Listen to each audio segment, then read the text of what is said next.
Welcome to another episode of Have You Heard the Latest? To this week, we're going to be talking about the James Altucher show, who had on Jim Kwik. Jim Kwik is a memory specialist who also taught speed reading and then shared a bunch of his life lessons and things he's kind of picked up along the way with Altucher. My first big takeaway I had from it personally, Tom, was the reduce the clutter in your life. Now, it's a little later in the podcast, but it's something they both spoke about, both Altucher and Kwik talked about in different ways, was reducing the clutter in your life. Altucher talked about how he reduced a lot of the specific items in his life, like literally getting rid of everything. And Kwik talked about decision fatigue. Did you pick up on that? Yes, definitely. So, two ideas came to mind. So at some point, I believe Kwik does some kind of internal check-in where he is prioritizing his life, and he's asking things like, what is it that I love? What is it, because my life is finite, right? What is it that I want to do here on this earth? And it comes, this sort of essence comes out in his priorities, where he sort of mentions life, lessons, and loved ones as the main things that we focus on. And it's interesting because when you sort of pause your life and you check in on what your priorities actually are, you realize how little time we're actually spending accumulating and working toward those specific things.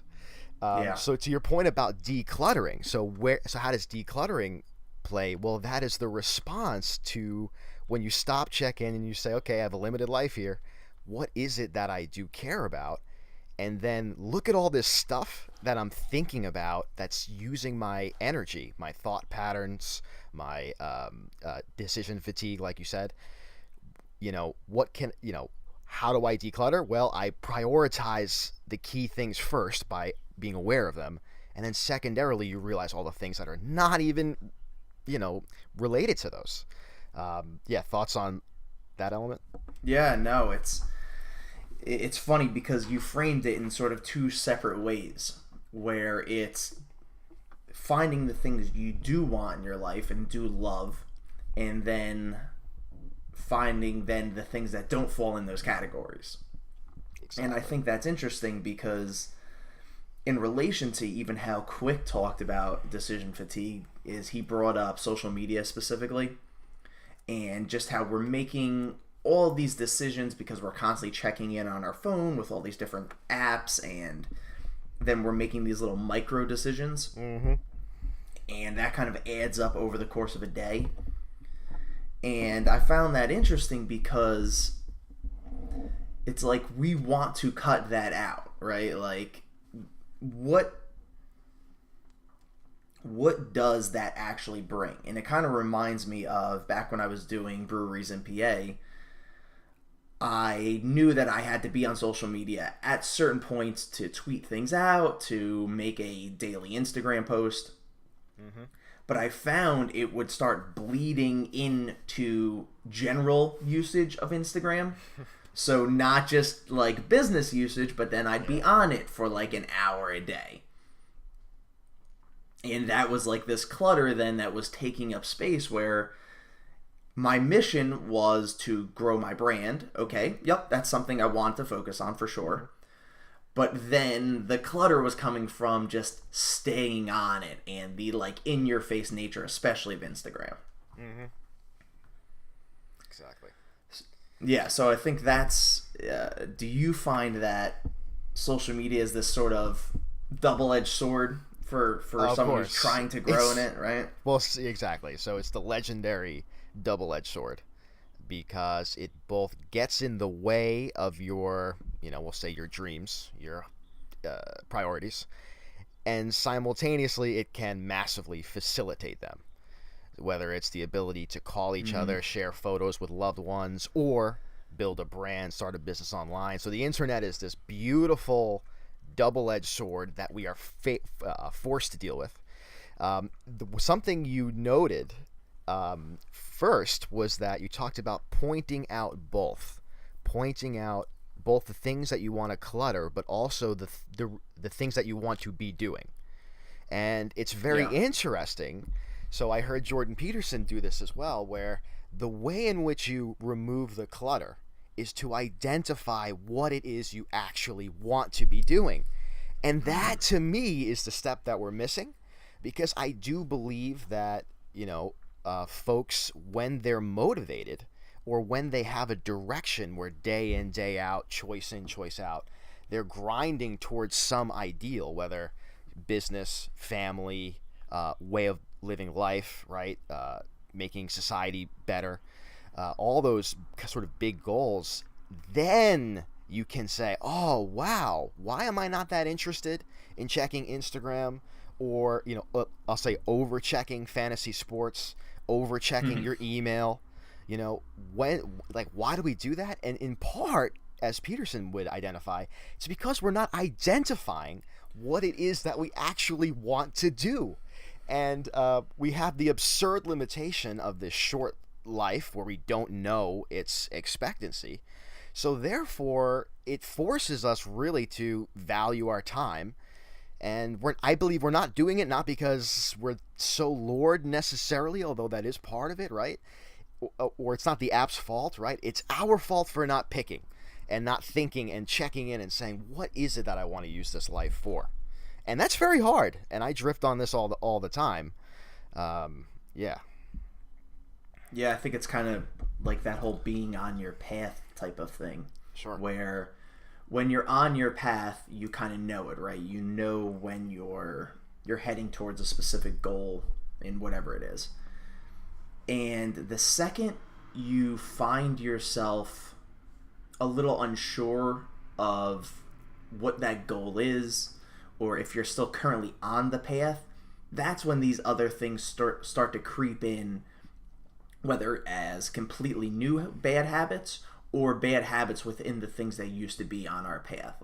Like I said, obsessively checking fantasy sports. Fantasy sports is even like a very interesting one, because part of the reason I do it is because it allows me to stay in touch with my friends. It's a nice thing we can all rally around.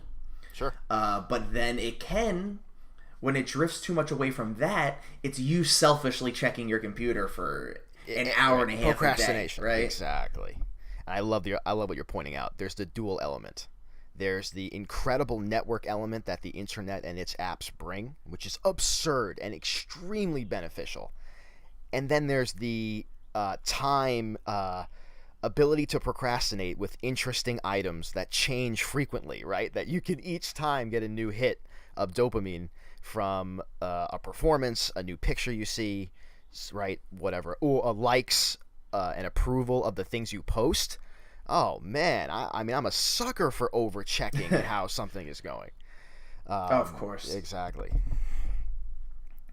It's funny too, because that sort of thing, specifically even with the checking thing, that Kwik brings up this idea of just your brain state, because obviously he's very focused on what is going to promote a better memory, a little quicker learning. And the one thing he specifically mentions is not checking your phone first thing in the morning, is being able to put that off at least for a half an hour, just because you're in this very fertile mind state where you're ready to learn and you're ready to take in information. And if the first thing you do is just blitz yourself with social media, it's probably not the best start to your day. And I listened to this podcast maybe a week ago, and that's something I picked up immediately because it resonated with me, because I sleep with my phone right next to my bed. First thing I do when I wake up in the morning is flip on my phone, and then in that groggy state, I had found myself so often flipping through social media, seeing what I could have possibly missed in the 8 hours I was sleeping. What did I miss at 3 a.m.? Nothing is usually the truth here. Yep. And cutting that out and just instituting a half an hour of just quiet reading in the morning, I've already noticed a big difference personally just from doing that. That's fascinating. It's very funny how it's this big cardinal sin, and I hear Josh Waiskin on Tim Ferriss' podcast. He trains hedge fund managers to be successful at their job, essentially traders in the stock market. And basically, they have to rig their whole days so that they're continuously coming up with new ideas. Same thing with Ray Dalio.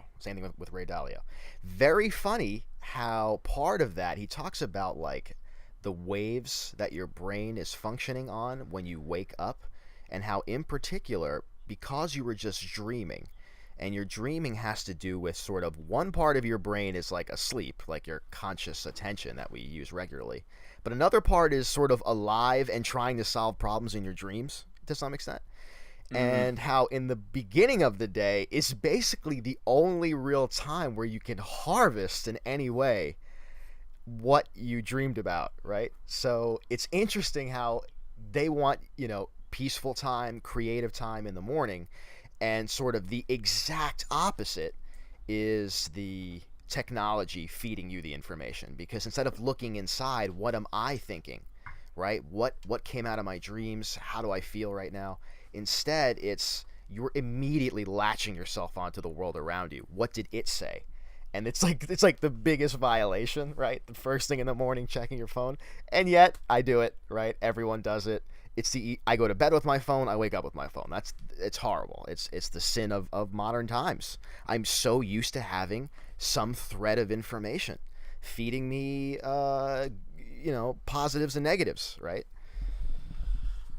Yeah, and it's all to social influence, and this is a point that Altucher, I believe, brought up at the very end towards the podcast when he talked about specifically goal setting and how a lot of people make goals on the basis of what other people want for them and not really what they want for themselves. Mm-hmm.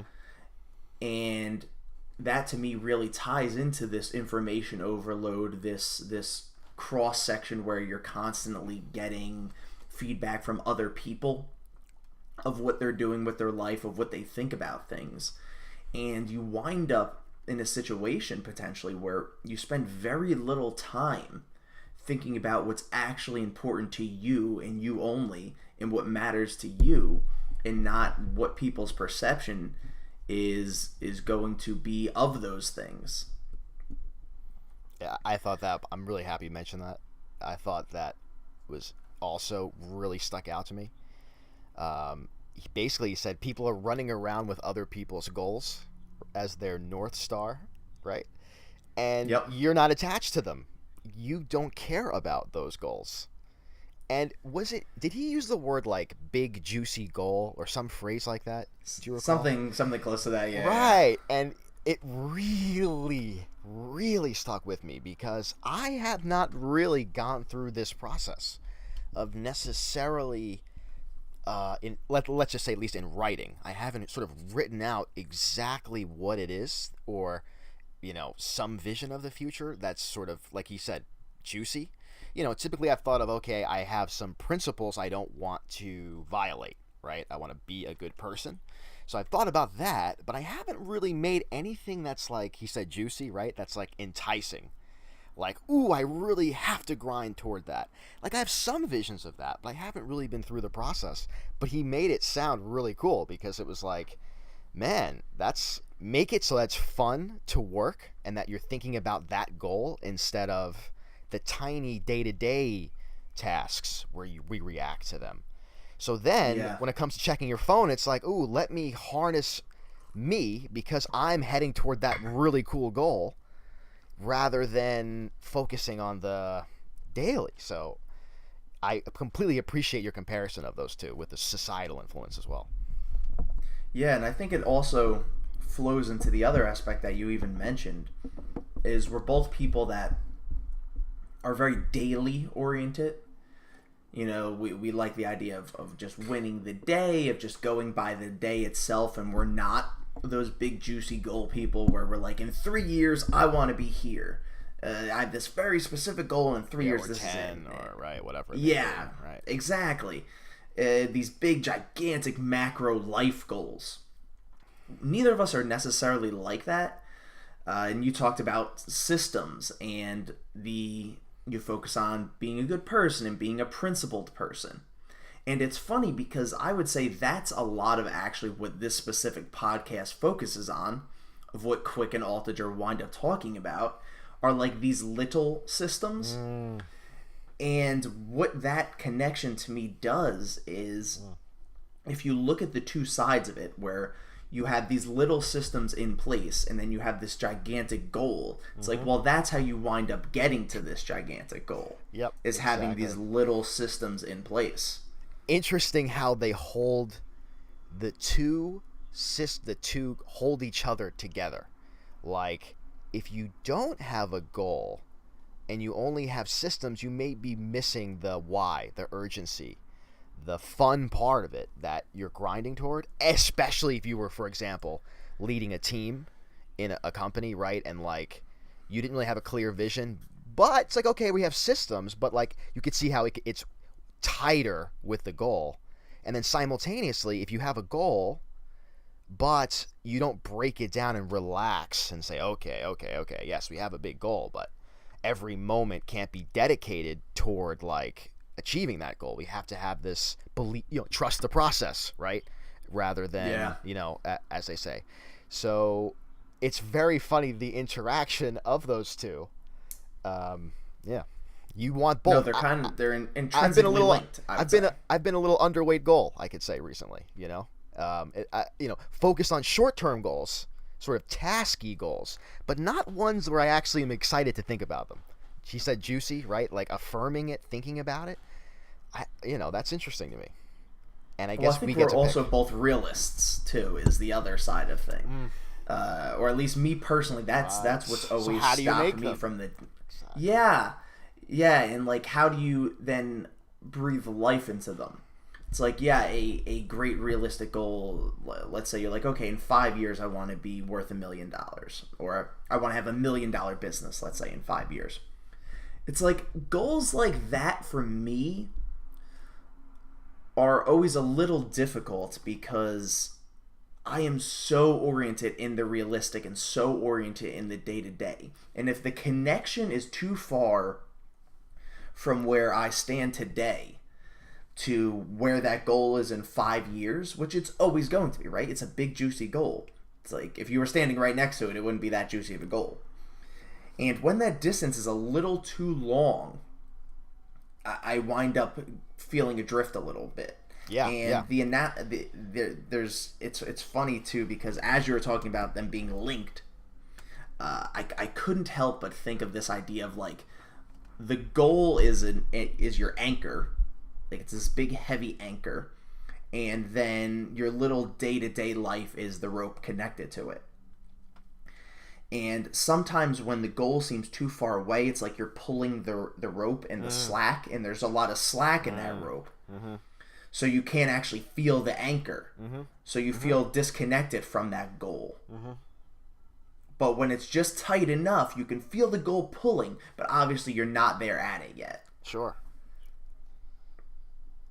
That's very interesting. So the first thing that came to mind when you said the 5 years, I'm very happy you said that 5 years, 1 million, and that whole sort of way of thinking of it.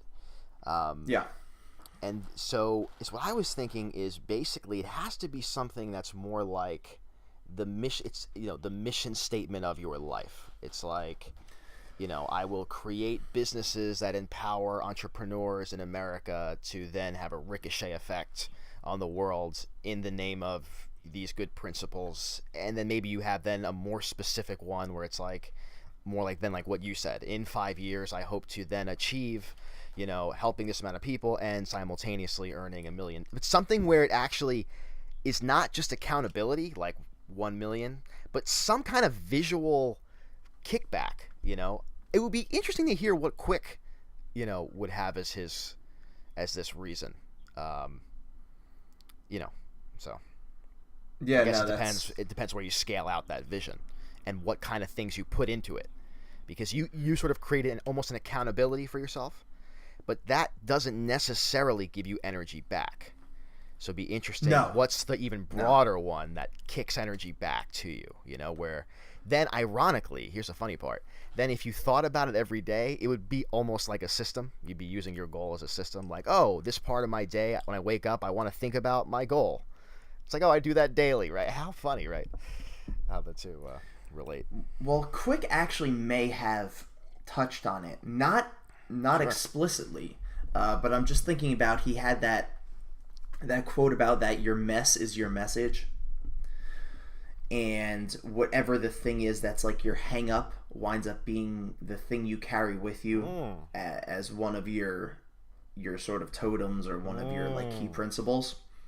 So if you think of your goal from that sort of perspective, and it's like his goal ultimately winds up being to make people better learners, to improve their memory through the aspect of reading at a quicker rate and instilling these good habits.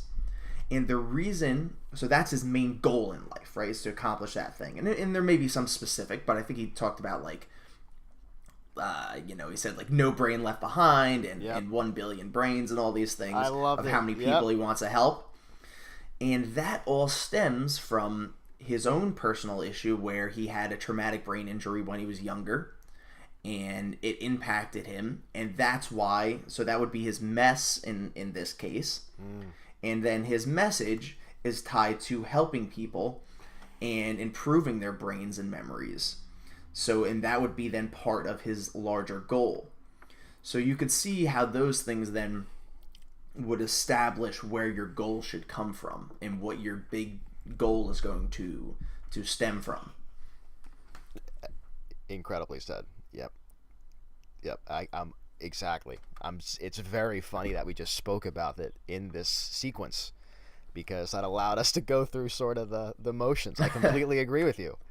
That would be the kind of non-$1 million in 5 years kind of thing that I would be thinking of, and that is a great way. It's funny that mess and message even have that symmetry there.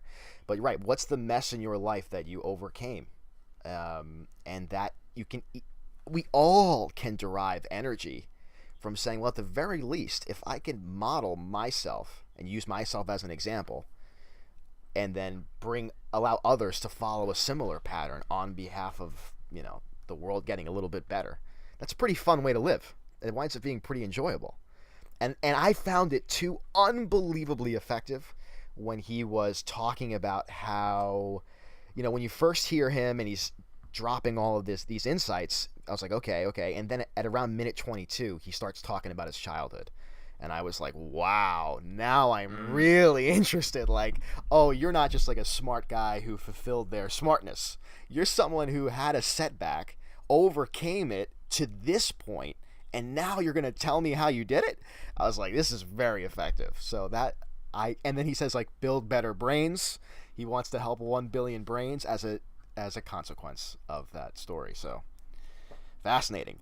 The interesting thing is, what do you do if you're in suburban, USA, right? How do you you have to create your own mess to some extent?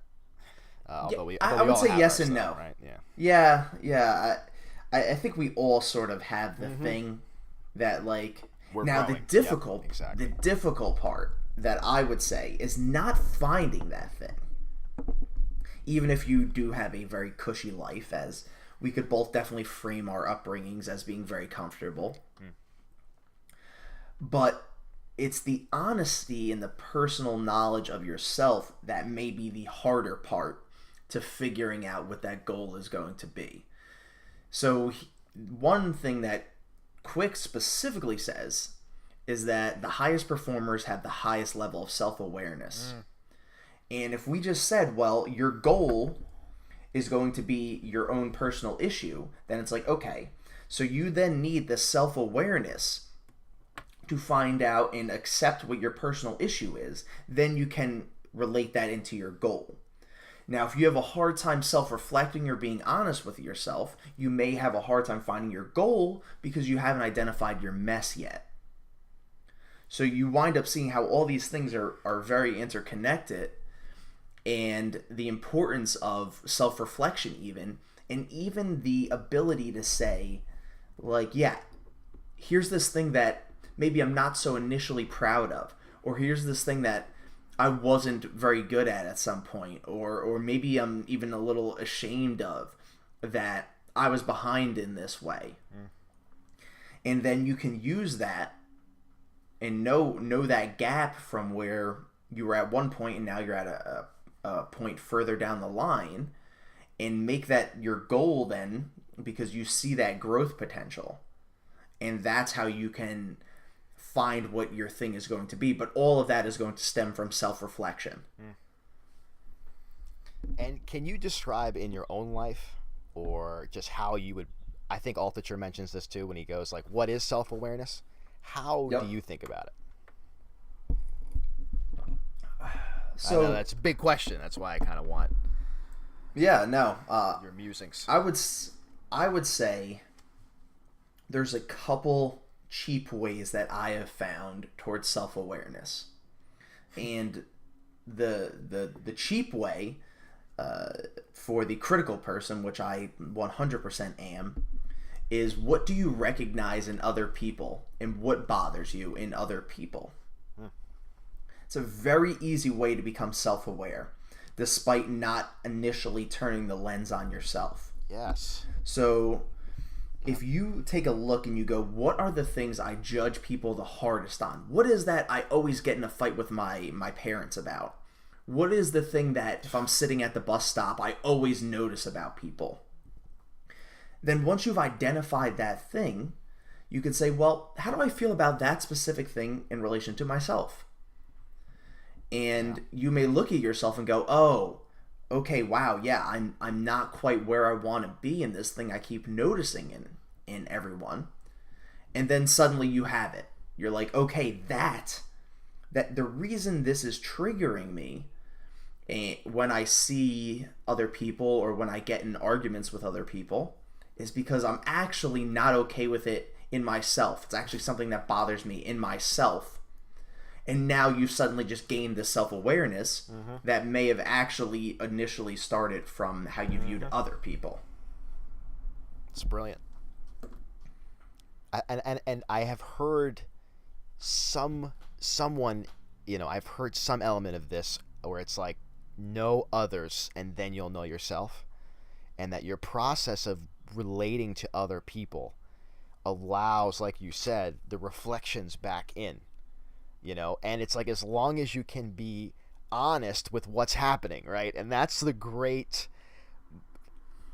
element that we all are dealing with, because some part of our brain wants to almost shield us from reality and create a bias in which that way we don't have to change or deal with it and we can sort of run from it.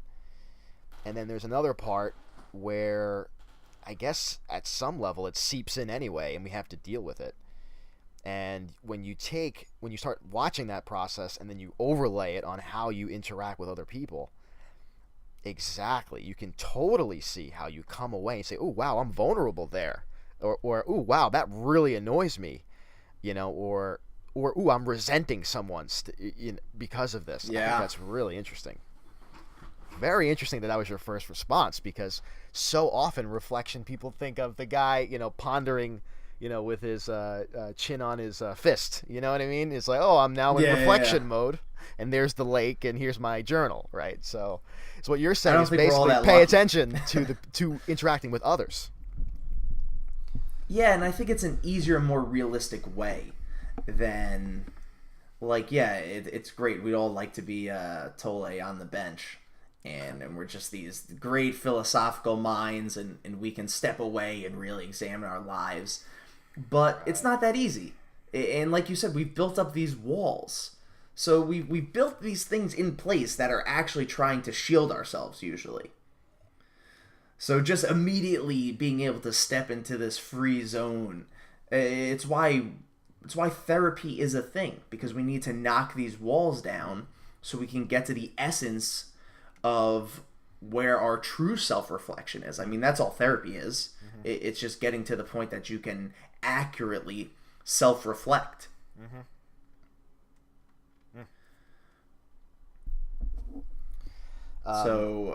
Yeah. No, I was going to say, one item I have on here that reminds me of sort of internal processes is the hats, where he's asking himself questions about the hats. Yeah, the 6 hats. Were you pretty moved by the 6 hats as well? Interestingly, I wasn't super moved. Like, I found it interesting, Sure. but when things are too complicated, too many things for you. Yeah, like, it's dope. And as someone who's like familiar with like Magic the Gathering, I did resonate with the funniness of even 6 like colors. blue is control in the 6 hats. But it wound up being a little too complicated because if like I heard it and I was like, oh, that's cool, like that's a dope process. And then if I told somebody, I was like, hey, there's these 6 hats for decision making, and it allows you to think about things differently.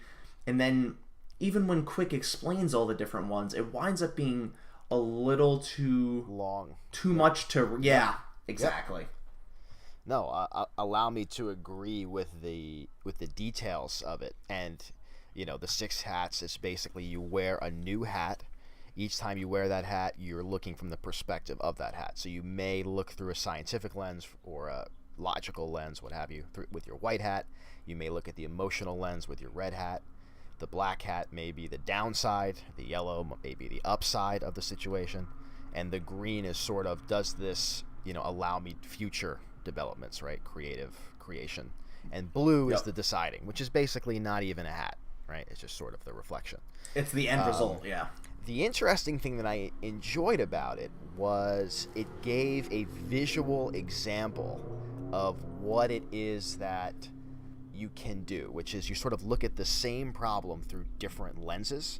And sometimes that means speaking with others. And basically you may have a friend that's a white hat dominant person, let's say, and they may give you their example. And then you may have your skeptics, they're your black hat, So it's like we're already, it's like folks already do this. I have found in my creative process trying to make the YouTube video essays, different people have their different lenses, right, that they're going to apply things to. So just the element of sitting down or consciously applying different lenses on top of the same situation and then drawing ideas from it I thought that was pretty cool. So I like that part of it. And this was a nice visualization of it.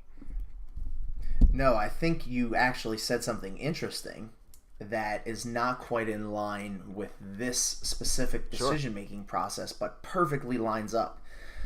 Is this idea that Edward de Bono's, who came up with this 6 hats idea, where you're sort of sitting down and you're trying on these different ideas. But you brought up the idea of you may have like a skeptical friend or a friend it's very emotional and is going to speak from the heart about an idea.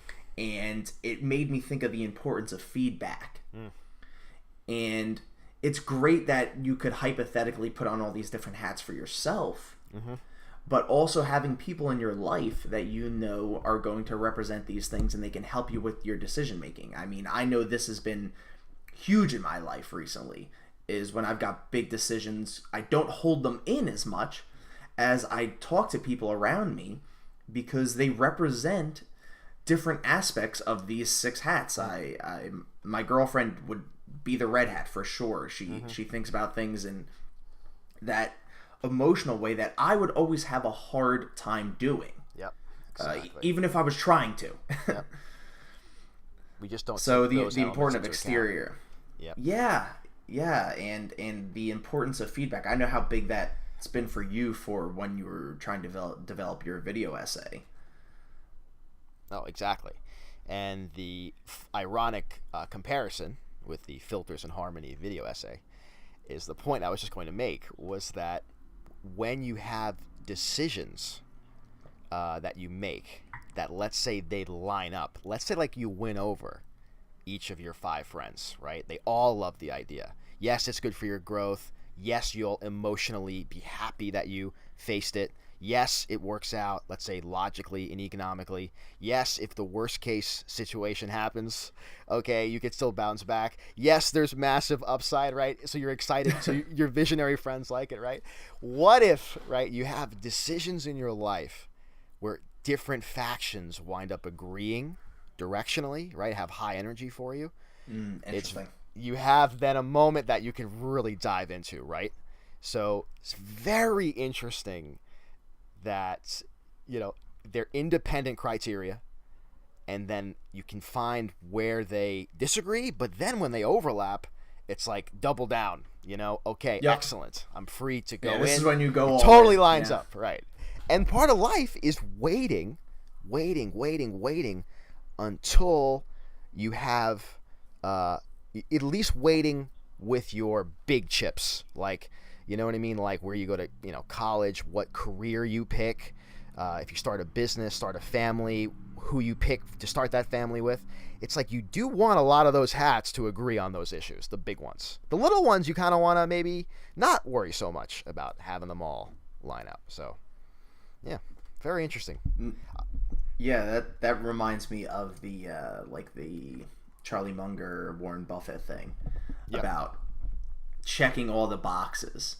It's like, okay, does this big decision in your life check all the boxes? And it's like, it's that same sort of thing. It's like, okay, if all these different types of analyses represented through these different people's feedbacks, and it checks the boxes on all of them, and it's like, okay, you want your big decisions to be that way. You don't want your big decisions where 2 of the hats think it's a great idea and 4 of the hats think it's maybe not the best idea. Like, okay, maybe, maybe you don't marry that one. Right. Like, it's true. It's true. It's funny that way. And then similarly, he sets up this set of 3 items, 3 parts of you, I believe, where he says something like, you have your thoughts as the first thing, so represented kind of by your brain. You have actions, the third thing, represented by sort of your hands and what you choose to do. And he says the one that we're often missing is the second stop in our choice making, which is the heart, right? And that you sort of want an alignment between those 3, and the one that we're underweight, the one that we're underexposed to in our culture, is the heart. And that was fascinating because for a guy talking about brains, right, a lot of his podcast winds up bringing love and positivity in addition to mental items. So I thought that was a little mini version of this 3 hats, where at least there's a lining up again of multiple aspects at once, and the one missing in the 3 was the heart. And that hit me very interestingly again, because you just said it. How often do you check in with your red, with your emotion, right? With how you feel about it? I don't check in with it either, right? So that was fascinating. I'm like, I'm learning about the heart more, and it's like, wow, interesting, Yeah, I think very often we discount that because it's not it doesn't have numbers. Like, there's not a hard analytics to the heart, but it's really everything. There's a reason why we say that expression, like their heart wasn't in it. It's why someone can't achieve something. My heart wasn't in it. It's like, well, if your emotions aren't behind something, even all the analyses in the world. Oh God, and this really reminds me. It's betrayal. That what was that Schroeder who did that video with the elephant? Yeah. Yep. Yeah. So when he's talking about, Will Schroeder's talking about influencing people, and when you're having a discussion, an argument, and disagreement, and we wind up trying to speak to the logical brain of the person, and not so much the emotions. And it's like, if you lose the emotions, good luck then getting the person to agree with you or to side with you. And that's ourselves. Forget even talking to another person. It's like, okay, I need to lose weight. It's like, well, you know this and you've convinced yourself, but if emotionally you're not tied to it, it's not going to happen. It's such an interesting point. And perhaps it's what I was trying to get at with the juicy goal idea. Like, what would it mean to be juicy? Well, yes, logical is not necessarily juicy, right? It's more like, ooh, I'm excited. Very rarely juicy. Right. It's like, I'm excited, right? What would that even mean, right? It would mean that you're actually looking forward to being there in that moment in your life. And I think it's very interesting, like you said, the heart. It's the most important thing, right? And I was like, is it the most important thing? And here's where it definitely is. When you look back on your life, the areas that you're very grateful for, that you may think about again and make you happy, are not like necessarily logical.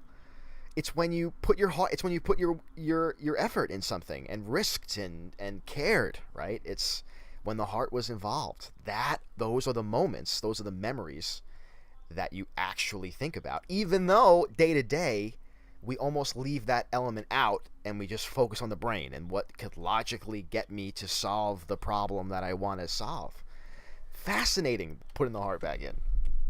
I'm interested. It really is. Yeah, well, especially too, you brought up he likes collecting things into groups, and he talked about like the 4Gs, which were growth, grit, giving, and gratitude. Okay, let me So if you think about it, you're like growth, grit, giving, gratitude.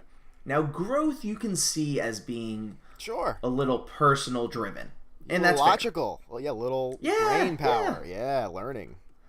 Yep. But the other three, grit, heart, giving, heart, gratitude, heart. Like every time, right? I mean, especially giving and gratitude, right? Completely agree. You can't rational yourself into giving, because then you're not really giving. Mm-hmm. You're just committing the act. Mm-hmm. In gratitude, we anyone with existential crises, you're stuck in your head, and gratitude is usually the key that unlocks you from being stuck in your head. Now you're not stuck in your head through gratitude. It's unbelievable. So to rewind, you said giving there, and I was thinking about it, and I was like, giving to me is almost like when you think, wow, if I do this, this person is going to be unusually happy that I did this, right? Like and you're sort of thinking about them being happy that you did this, right? And it's such a pure expression of that. Whereas, like you said, logical giving or something that may not be where you're like thinking about the person and the care part, I totally see your distinction there. Gratitude as the reverser to bad thinking is absurd. I completely agree.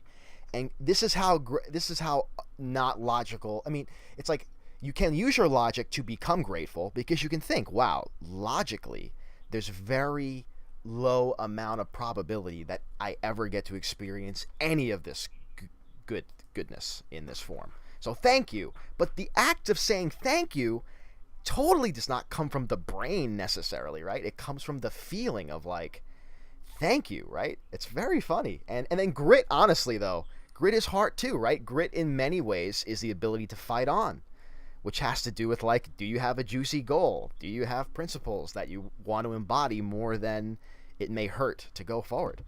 So I love that you brought up the 4Gs, and we just broke it down, and 3 out of the 4, which we agree are incredibly important, are from heart, even though we're all logical people. And this is a brain guy. Well, it shows a lot too, and you realize how the heart is very good at tricking the brain to commit the body to do what you want it to do. So let me explain that a little bit. Please. At one point, they're talking about this first step idea. Both Altucher and Kwik are talking about just taking the first step. Kwik specifically relates it to when he was afraid to give this big presentation to this class about this course he was going to offer, and he's walking away from it, and he's not going to give the presentation, and then he takes one step back towards the classroom. And they both talk about how it's so weird that if you don't want to do something or you're afraid to do something, even though your mind has sort of reasoned why you should do it, but you're still afraid to do it, and you just take one step, it allows this transition flips in your mind where just because you've taken the one step, you're now convincing yourself to move in that direction all of a sudden. And it's really interesting to me because we can all get behind one step because it's such a little investment, but it sort of tricks us into then having to follow through for whatever reason. It's very hard to take the first step, but it's immeasurably easier to take that second step once you've taken the first one. Exactly. And the fact that you can break all of it down and just say, break all of that worry down to just the first action in that direction. And it's like when I hear that, it's somehow I agree with it so much, right? It's like, it's funny when you hear stuff like this. It's like, because why would that be? It doesn't make any sense. Why would, after I've accumulated the first step, it has no, why would that really matter logically, for me going back into face that audience? But somehow it's like, hey, wait a second. We're actually already moving in this, we're already going. Like, we've got some momentum now.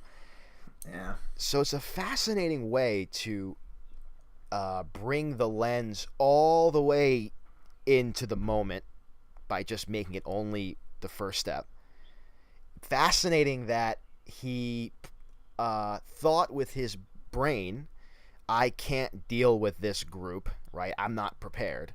But then he said, I'm letting those people down. So he shifts brain to heart. Heart turns him around, right? Like you said, takes the first step, and then the rest changes his life, right? And now he's here telling us about it. Yeah, that was awesome. I love First Step. I mean, it's a great way of saying that process of turning it around. Yeah. So I would ask you then, walking away from please, a 2-hour podcast, right? So we take notes when we're going to do a specific podcast, right? And we've got all these things written down. And in a month from now, we're not going to remember the 20 things we wrote down, right? Sure. There's just no way. So in a month, though, I bet you'd remember a couple things. What is the thing you can see yourself in a month, 3 months, 6 months, a year? What's the thing you could see yourself remembering about this specific podcast? Absolutely. I think it's the last elements of what we were just describing with reintroducing the heart as a mechanism and then analyzing the 4Gs, which on their surface seem just like 4 aspects of personal growth that, many people have, breakdowns for stuff like this. But to see 3 out of the 4 that I agree with and then realize how centered they are in the moral heart, conscience, whatever that, that sphere, that is going to really leave a mark in me as, as a tool for life that I can take sincerely. So that is going to really stick in with me. And then probably toward the beginning, as related to this, developing your priorities and asking yourself, where is it I want to go? And maybe building the goal with my heart rather than with my mind. Yeah. And let me bounce the question back to you, of course. What are the things that you will remember in 6 months? The big thing for me is something that the things I remember are always things I resonate the most with. And the thing I resonated the most with was the idea of the self-awareness and the importance of knowing yourself and the importance of checking in with yourself, and that I'm someone who prides myself or tries to pride myself on being open to new ideas. And I think self-awareness is something that's very connected to that, because if you're self-aware and you're very beholden to one set of ideas and you can't be shaken on them, it's almost impossible for that to coexist with each other. Because you're self-aware, you can turn that eye on yourself and see that you're beholden to this idea, and it can allow you to change over time and for your opinions to shift over time in a very natural way. And when Kwik related that fact that self-awareness seems to go very high in correlation with the highest performers, it just reaffirms my own belief in self-awareness. So that's what I could see myself taking away from this for the future. Excellent. Yeah. With that, I think we'll say thank you for listening to another episode of the Have You Heard the Latest podcast. If you want to listen to this podcast that we were talking about today, the link is always going to be in the description. Go give that a listen. It's amazing. And thank you, everybody. We love you.